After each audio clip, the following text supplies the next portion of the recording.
Hello, ladies. Welcome to our August conversation of women and blended families. I'm Gayla Grace. I serve on the Family Life Blended team, where our ministry is all about serving blended families. And today we're talking about life with adult children and the empty nest season in blended families. I have a great guest, Jill Savage. She is a veteran empty nester. She has some great wisdom to share with us as we relate to our adult kids.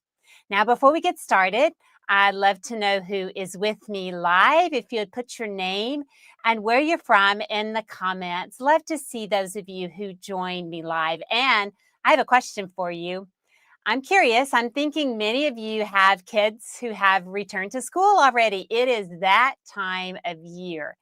And I'd love to just see an emoji that relates to how you feel about that. Are you happy your kids are back in school? Are you sad? Maybe you're ambivalent. Now, listen, there's no judgment here. I can tell you, when our kids were about to head back to school, I was generally ready. And you would probably see a happy face if I were to put an emoji up. I'm in empty nest season myself, so I don't have kids back in school, but I know that many of you do.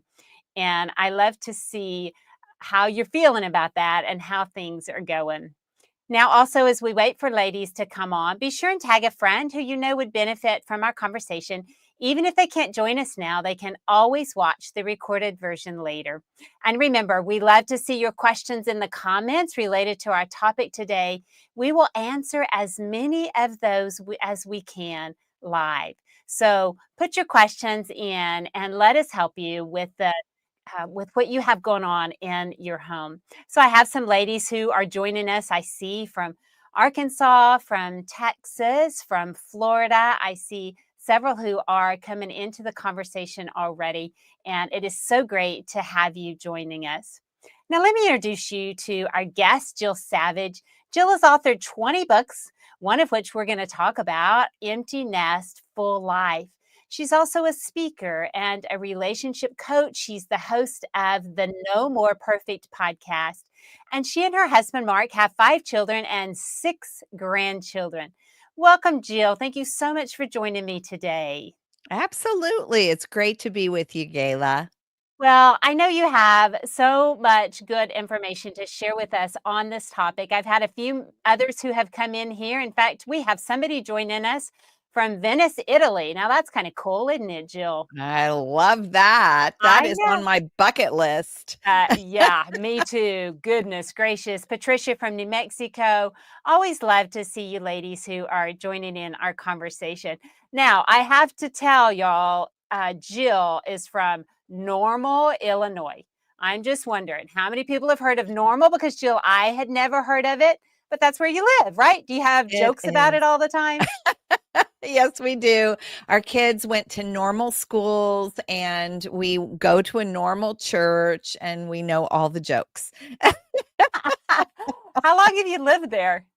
Oh my goodness. We've now lived here about 36 years. So my husband and I were both born and raised in Indianapolis, Indiana. But Okay. when he went to Bible college, it was just about 40 minutes from here. So we settled in Illinois. Oh my goodness, I love it. Okay, so we're glad to have you. Now, I want to start off by talking about your book, Empty Nest, Full Life, Discovering God's Best for Your Next. What a great title.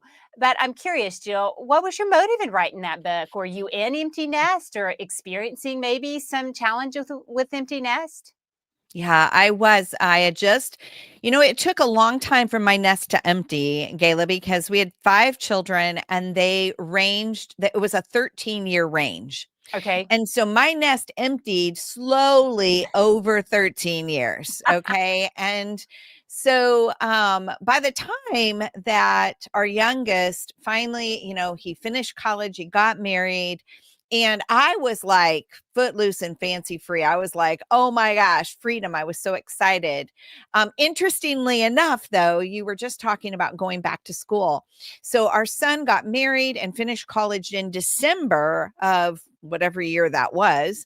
And I was really excited about the empty nest. And it was in August that the grief hit me. Oh, wow. because everybody was getting ready to go back to school. And I didn't have anybody to get ready to go back to school. And I hadn't had Oh, for, I mean, I'd been getting kids ready to go to school for, at that point, a long, long, long time. And yes. so Mm, that was really interesting. So, anyway, back to your question about the book, I was actually reading in the book of Ecclesiastes. It was chapter 3, verse 6, I believe, and it said, it was the part of Ecclesiastes that says, "In there is a season to everything, a time to laugh, a time to mhm. cry." I happened to be reading it in the Message version that day. I was kind of like, reading it in several versions at the same time, and I read it in the Message, and it said, "There's a time to hold on and a time to let go." Oh, And that really hit me hard in the season of life I was in. And my prayer, I remember in that moment that I read it, I almost like caught my breath. And my prayer was, Lord, if you will show me what it is I need to hold on to and what it is I need to let go of, mm, I think I can do this empty nest thing. And so that became my journey of figuring those things out. And eventually, because that was so helpful to me, that's exactly what I wrote the book about. Is the first half are what are the things we need to let go of, and the second half is what are the things we need to hold on to. wow. Okay, then let's talk about some of those things that we need to let go of because I think that it can probably apply across the board with all families. And, just let's just mention some of those and maybe we can flesh them out a little bit more. Yeah, well, one of them is we have to let go of expectations. Ugh, And because our expectations, I once heard somebody say, expectations are preconceived resentments. right. I've heard that too. And so, if we're not careful, like we may expect to know things that we used to know about our kids that we're not Yes. going to know. Like, I remember, this is going to sound crazy, but when my youngest son came home from college, he'd been away for like 2 months. I hadn't seen him for 2 months. And we talked on the phone, but I hadn't seen him. He'd grown a beard. And I was like, wait a minute. Now, the funny thing is, when your kids are living under your roof, they might like verbalize, I'm thinking about growing a beard. You're used to those things. And I remember thinking, wait a minute, I didn't know about this. Right. And so it's like you can't expect to know things you used to know when they were under your roof. Yeah. And Oh, yes, absolutely. And did you also find that it was different with boys and girls? Like, what was your breakdown of oh, girls and boys yeah, with your 5 kids? absolutely. So we had 2 girls, 3 boys.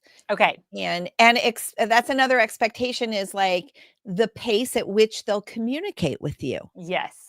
Uh huh. That is and it's very different for each kid. It is. And Mhm. you're right, boys and girls make a difference as well. It's in some families, the girls tend to communicate a little more with mom, and the boys less. It could be opposite though. You may have a son that communicates a lot, and you may have a daughter Mhm. that doesn't. Here's Exactly. It's like you just gotta let them be them and Yes. not go chasing those Hmm. things, like, and not making them personal. Like, that's what tends to happen, is we take that personally. We feel rejected by taking Right. that person, and it's like, no, no, no, no. This is they're launching, they're figuring it out. It's going to be different for every kid. Yeah. And then, kind of along those same veins, I think, is letting go of being able to give advice like we did when they were living under our roof. So, what do you have to say on that Yeah. subject? Well, that's another one of my chapters, because it's let go of your opinions. Yes. Right? And it's that is so hard, Gayla. It's so hard because our tendency I mean, our job was to leverage I our opinions and our Right, thoughts in their life. That was right, our job as their parent. But now that job, I mean, if they ask, we can certainly share. But if they don't ask, we now belong to the keep it shut club. yeah, And one of the things that I talk about that I have found has so very been helpful for me is I have learned to pray, not say. Oh, that's good. Mhm. And because then that's what keeps me from leveraging those opinions in those moments when they haven't been asked for, Right. is I have to be willing, like, okay, Lord, this concerns me, but I Mhm. have to lift it up to you and I'm going to Mhm. choose. And you know what? It's much more effective for change to happen in our kids' life from the inside out, Mhm. from the conviction that God gives them from his movement than from the outside in when we are putting pressure on them. Exactly, and then from the outside in is when it's going to have impact, oftentimes in a negative way, on the Yes. relationship. And I know that one of the things my husband was so good at always kind of telling me is, "We are playing the long game here. We want to stay in relationship with our kids for a long time. And if we Yes. alienate them now because we feel so strongly about something that we think we have to say, but then we have no influence for the long run." And I think that's another thing to really consider with these adult kids. Yes, I absolutely agree with your husband. I think that that is really an important mind shift Hmm. for us, is that we have to really think about that we're in this, like, we want to maintain relationship with our Yes, kids, right. and that's our goal. And if the bottom drops out and they do come to us Hmm. and they ask for help, then Hmm. that may be a time that we can leverage our voice, but we've got Yes, to be really careful about how much we do that, because it will start to pull them away. They'll start to get to the place where they go, I'm not even gonna tell mom because I don't wanna hear the lecture, I know and we don't exactly. want that. No, not at all. So we've had a question come in where one lady says, "How do we stay connected while giving them space?" So, how do we leverage that? Yeah. Well, I think that one of the things is, just even, utilizing their whatever their language is, like, are they texters? Yes. Are they active on Instagram? Like, we have a son, he lives in Australia, and so my number one way to stay involved in his life is through Instagram. Hmm. Like, I'm commenting on his posts. I'll behind the scenes send a message and go, "Oh my gosh, that was so funny." I mean, it's like ways that it's like figure out where they're connecting with people, and then you become a part of that world. So that can be a really and that's different for each kid, It you is. know? It is. I think that's really good input. I have a sister who she has three boys. They use Snapchat all the time, back and forth. That's just what her adult boys do. And so she's done the same thing. I've never been on Snapchat in my life. I mean, Me nobody in neither. I mean, we just don't use it, but that works for them, and that's Yep. exactly what you're saying is whatever is, we need to be able to adapt and not be in the dark age with technology if that's how our kids want to communicate or at least stay in relationship to some degree. Yeah. Yeah, yeah, absolutely. I actually have a free resource. It's like 45 texts that you can send your adult kids. It's a free Oh, resource. You can get it at jillsavage.org/text. And okay. but it's ways to be like sharing encouragement, Mhm. being their cheerleaders, really intentional about helping, like letting them know that you care, that you want to be involved without being intrusive. Yes. That's our goal. Well, and the thing is, we talk about that so much in blended families, especially as step parents, because as we are building relationship with our stepchildren, we need to be gentle. We don't need to be intrusive or they feel that we're being intrusive in any way. And it's even more important with adult stepchildren.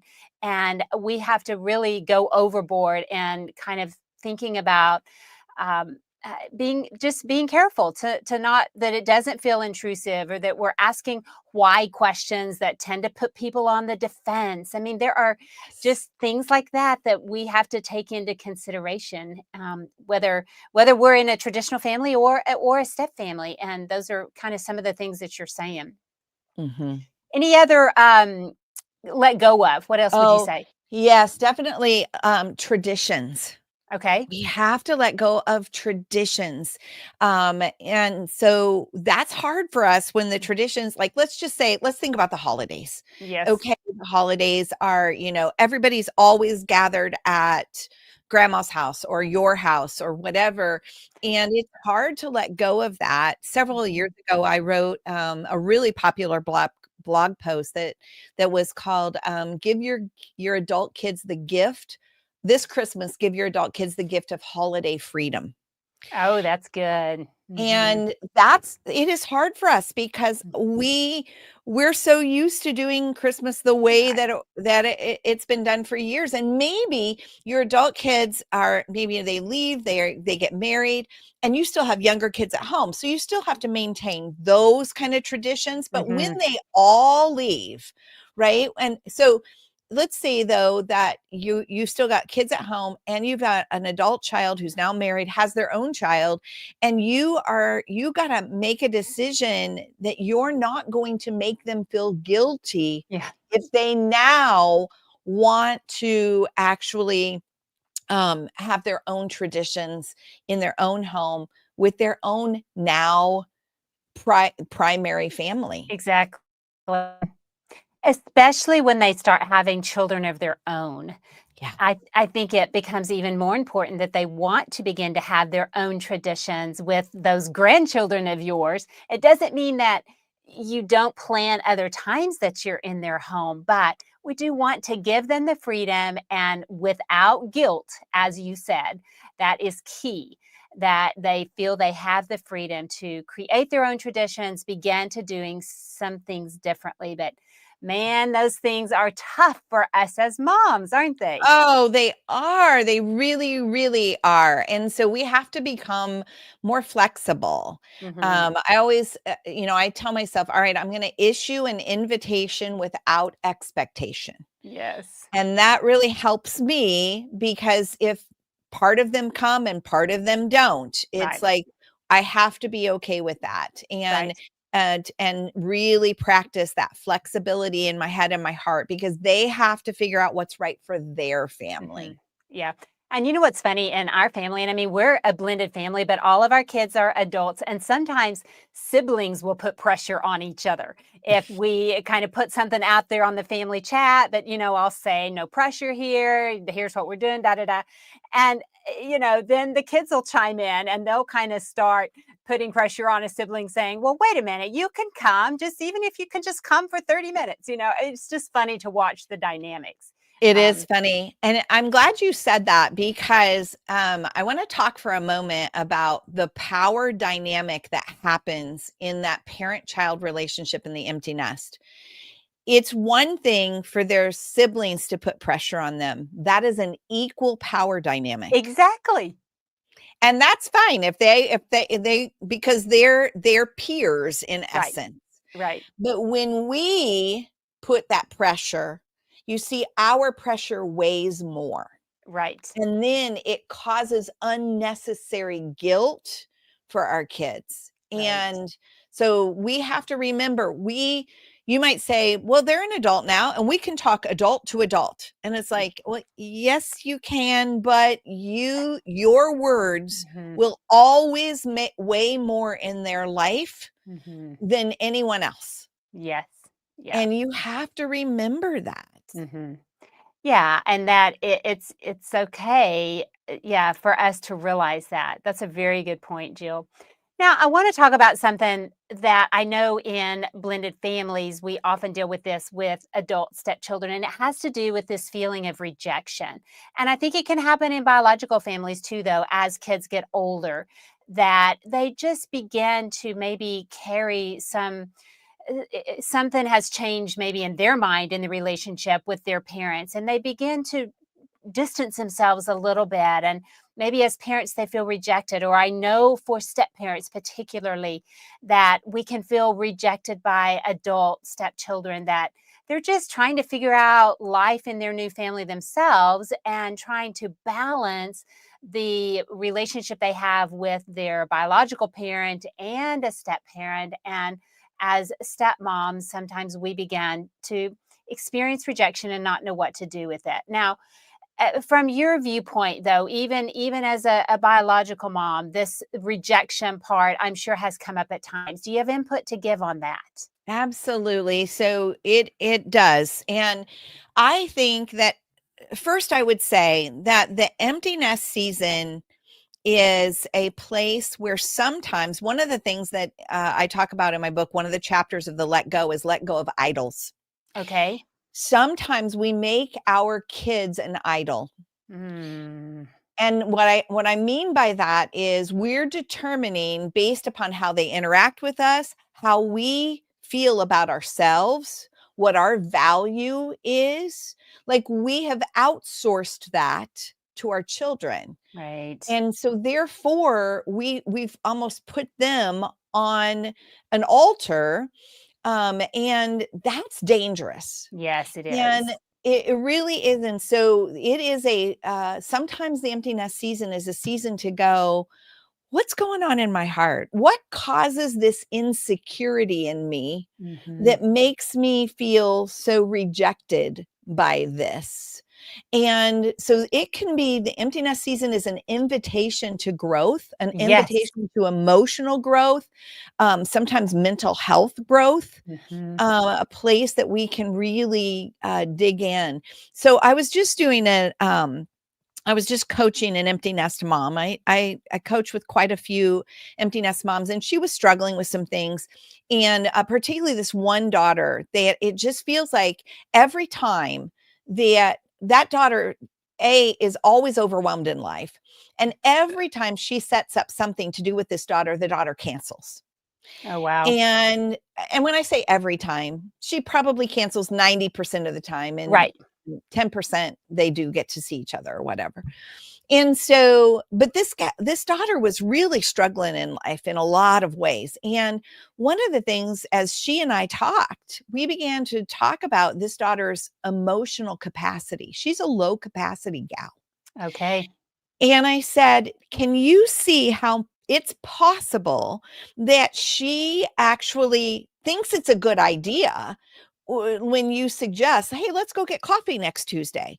But when she gets to next Tuesday, she's overwhelmed with her life and she can't even imagine. And she's like, "Mom, I just can't do it." Mm. And because that was almost the way every time it was getting canceled was like, and she was like, "Gosh, I've never thought of it that way." But she Wow. said, "Jill, she's overwhelmed with everything." So see, sometimes we need to take a step back because Mhm. we're personalizing this. Right. And and a lot of times it really isn't about us. Exactly. Especially in the step family arena. Oftentimes, it's not about us, but it's so easy for us to take things personally and make Yeah. it all about us when they're living their own lives too. And they're trying to figure out life. And especially when they go through transitions. I think when kids go to college or when kids marry, when kids have a child for the first time, they are also going through transition and Yes. trying to figure it out. But we're looking from the outside thinking, oh, well, they're not responding to me as they used to, so something must be broken here. When no, it's just them trying to figure out their life as an adult now. Yes, yes, exactly. And we've got to give lots of grace for that. Like, Yes.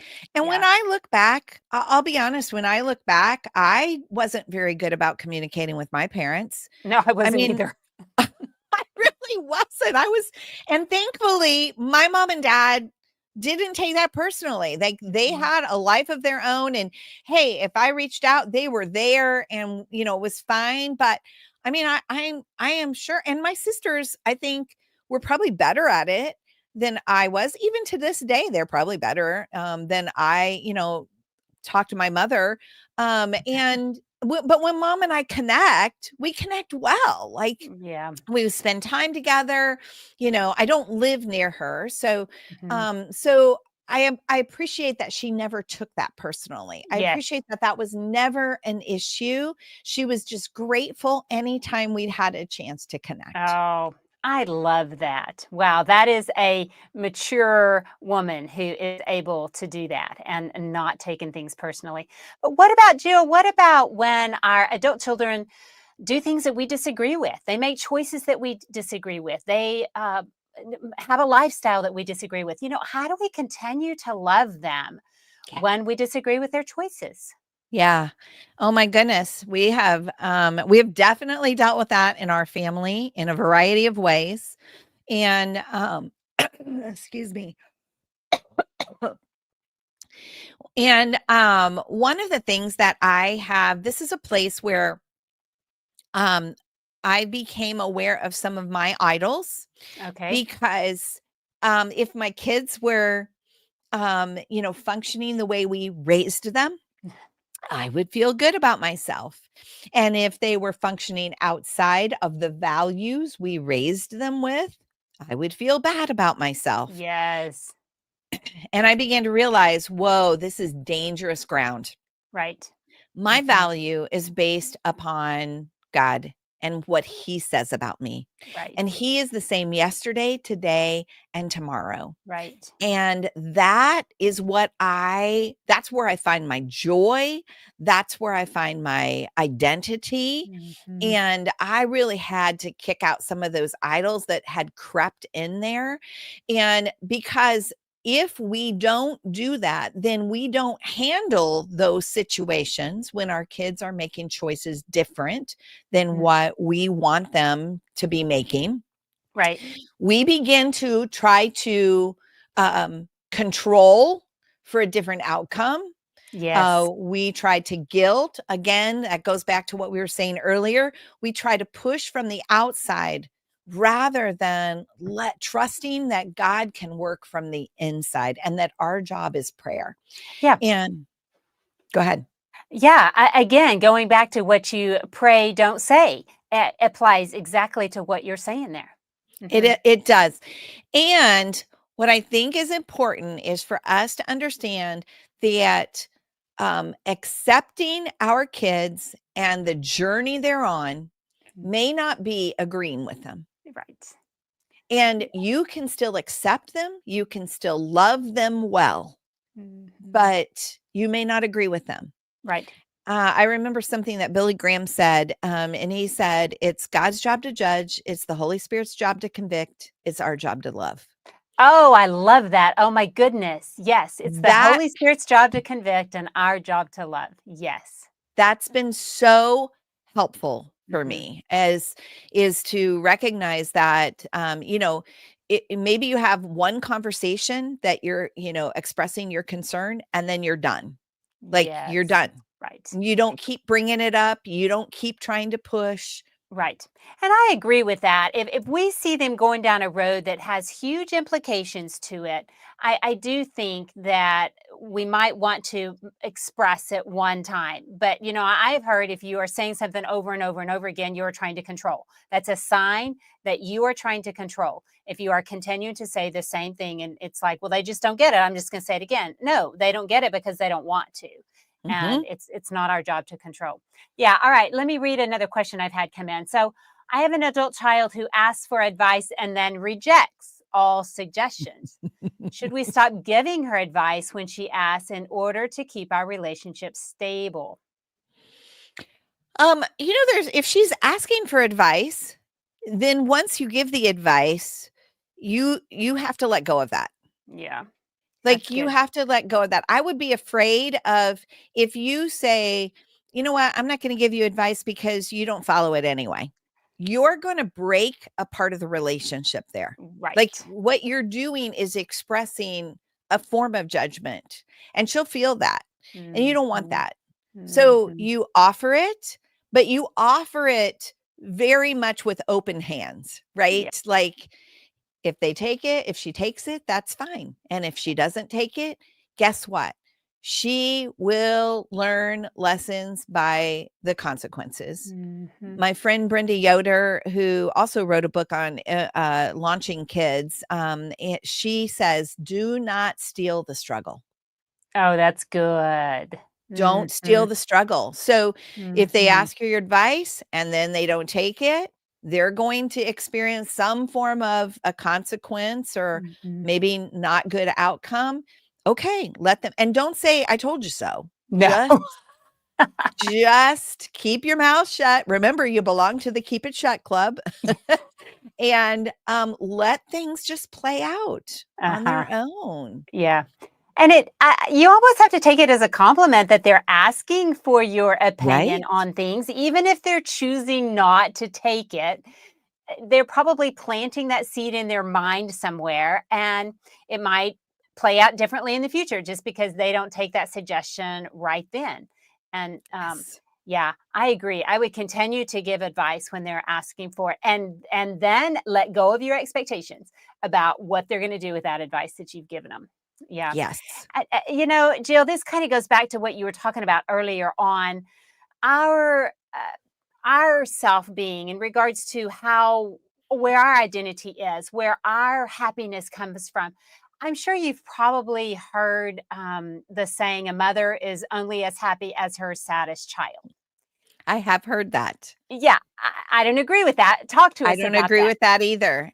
Because my joy is in the Lord. Yes, And now I understand. I'm not saying that we don't grieve with those who grieve. right. I'm not saying that we aren't compassionate for when they're going through something difficult.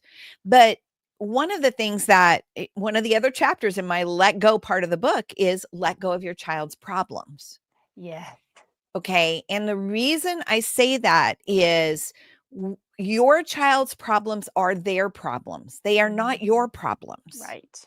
Hmm. So if your child struggles to manage their money, then you have to be willing. I mean, that again, back to don't steal the struggle, Right. right? Hmm. You don't try to dig them out. That becomes an enabling It does. factor. Yes. And so we can be sad with them. We can be sad that this situation has happened, but our joy is not connected to that. Here's the deal.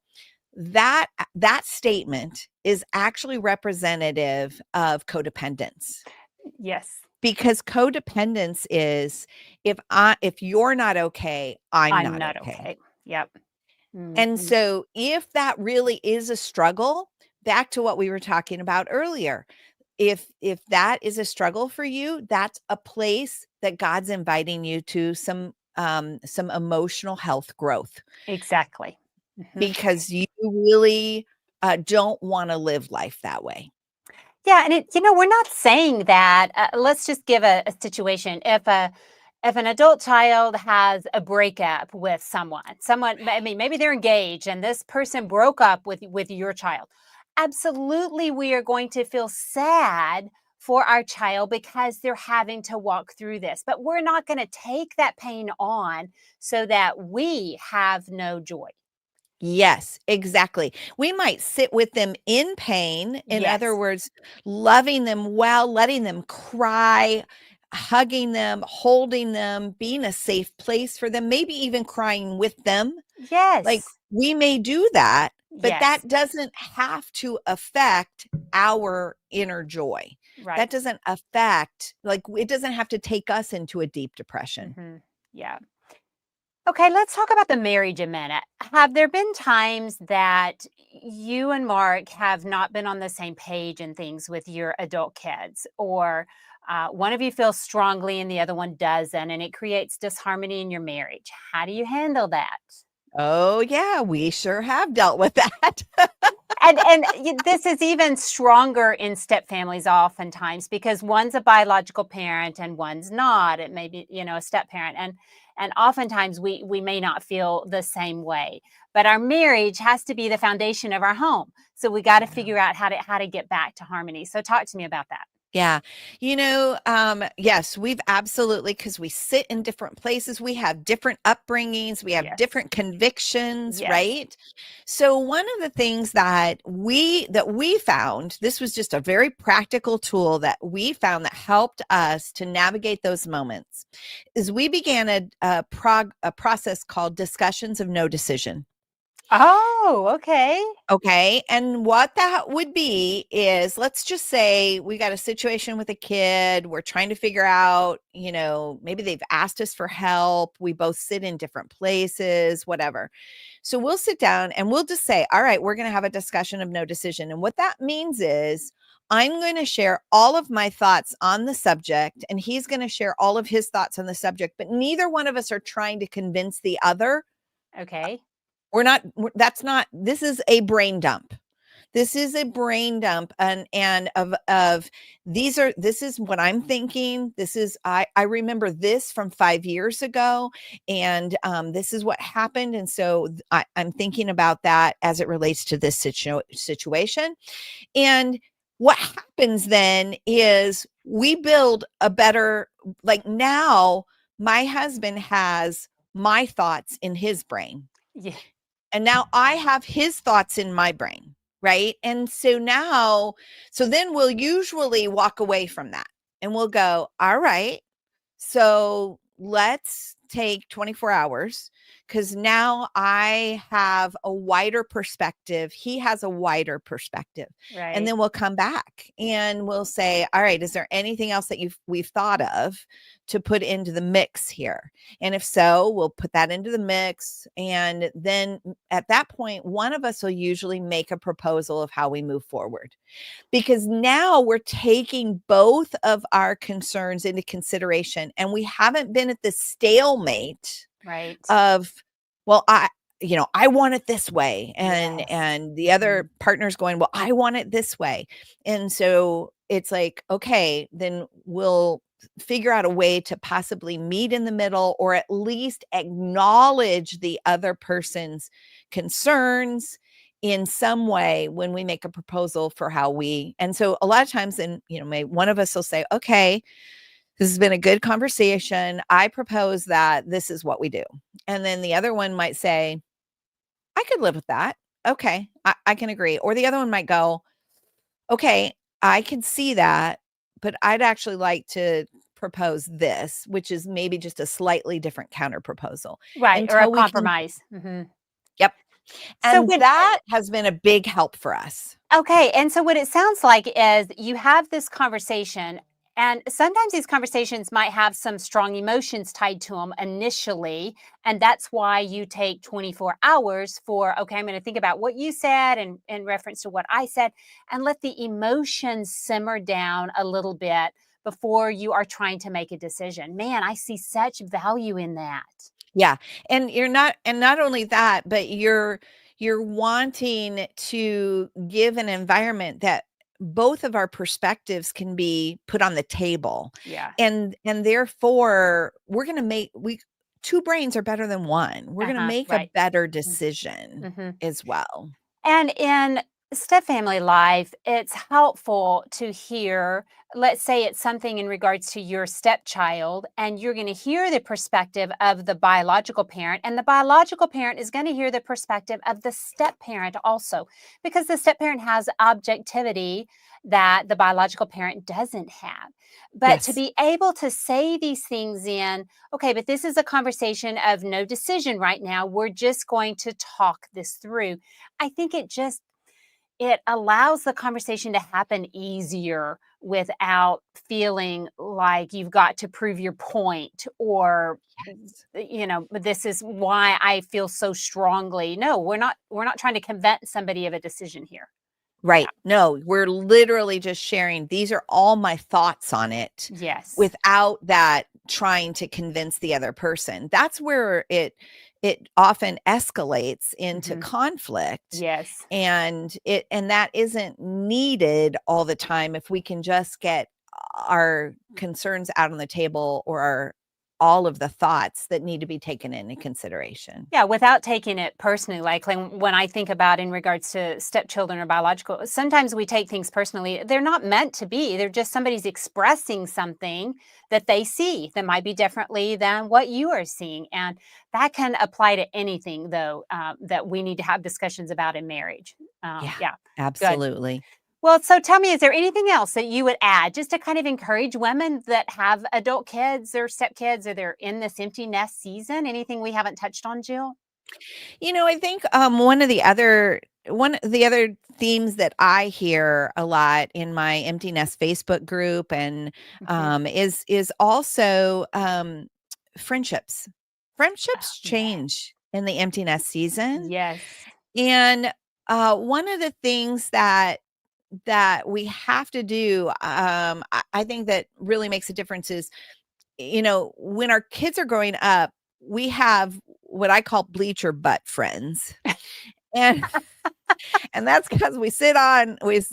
butts on the bleachers and we watch their games or their school musicals or whatever it is. And so we have these like friendships of convenience. Right. And then when they launch, sometimes we look around and go, "Oh, wait a minute. Like where's my people?" Mhm. And so, part of the empty nest journey for moms is finding that community again Yes. in their empty nest season of Mhm. life. And sometimes that means um, you have to go and find that relationship that you enjoyed, but invite it. Like you have to make some effort with it. Maybe You do there's have to. somebody. Mhm.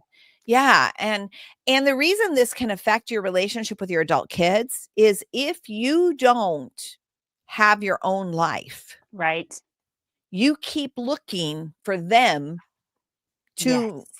to include you, Mhm. to make you happy, to make you Mhm. feel wanted.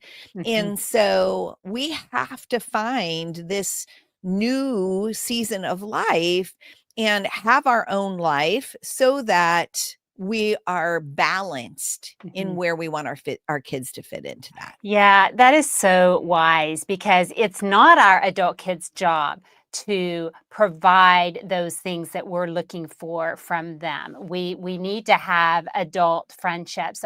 For women in particular, I think this is really important. And yes, absolutely. My adult friends changed once the kids launched and we kind of went separate ways. And you began to look internally of, well, what do I want in my friendships? I think it's a great time to begin to consider that. And do I want somebody who is also trying to grow spiritually and following Mhm. the Lord? And as they make decisions with their adult kids, do I have a prayer warrior who I have a friend who I can text at any time and say, "Man, please pray. Here's what I've got going on." And it's the same. She'll text Yeah. me. And friendships like that, man, they're invaluable. And I agree, Jill, to be sure to be investing in friendships. Yeah. Mhm. Yeah. That's great. Well, thank you so much for joining us. I think your input has been great. And if our viewers want to follow you, where can they find you?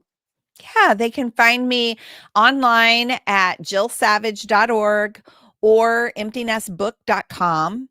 And they can also find me on Instagram. I'm jillsavage.author on both Instagram and Facebook. And over on TikTok, I'm Jill Savage Author. Yeah, and I want to mention your empty nest page that you have on Facebook. I don't know if you have that on Instagram also. Is that just Facebook? It's on Facebook. Yeah. So Okay. we've got about 7,000 empty nest moms Yeah, in that. that's a Yeah. yes, that's a great group. I follow it and I love watching the things that women put up that yeah, are very helpful. Yeah, Yeah, yeah, it's a great community. It's a safe place where we can talk about the real stuff of the empty nest season of life. exactly. Well, thanks again. Enjoyed having you join me today. Thanks for having me. Ladies, make plans next month to join us September the 9th for my conversation with Vicki Madej on grandparenting and step grandparenting in a blended family. Vicki and her husband Bob, they'd both been married before, had spouses who passed away, and they've now been married 17 years. And between the two of them and their blended family, they have 5 children and 17 grandchildren. And Vicki has a lot to say about how to build relationships with grandchildren in a blended family. And then I want to mention my newest book that just launched on August the 5th, titled Beautifully Blended: 101 Devotions to Encourage Couples in Blended Families. These are short devotions that offer nuggets of hope and wisdom, along with step family stories from my own journey and those that I've worked with biblical guidance. And you can find a link in the comments about where to purchase that. Also, our annual Summit on Step Family Ministry is quickly approaching, and this is where we want to equip you as a ministry leader or a counselor to serve blended families in your church or community. Our theme this year is press on in ministry, and also encourage couples and families to press on. So mark your calendar, October 23rd through 24th. This is a live event in Nashville, Tennessee. Rondell and myself, many other great speakers will be there. And you can find all the details at summitonstepfamilies.com. Be sure you're following Family Life Blended on Facebook, Instagram, or YouTube, and have your notifications turned on so that you're notified when we go live. God bless you, ladies. Thank you for joining us. If you'd like to hear more about blended families and adult children, you can watch live stream number 16, where I talk with Jan Matthews. She became a stepmom to 4 adult children when she joined her step family, and you'll find more encouragement there. In fact, all of the Women in Blended Family live streams are available on YouTube. There's one on back to school that I did with educator Nan Deal that you might also find helpful for this time of year, and you'll find a link to that in the comments. Now, as we conclude, I want us to claim a scripture that offers hope for every situation. In Psalm 42:5, the psalmist David writes, "Why am I discouraged? Why is my heart so sad? I will put my hope in God. I will praise him again, my Savior and my God."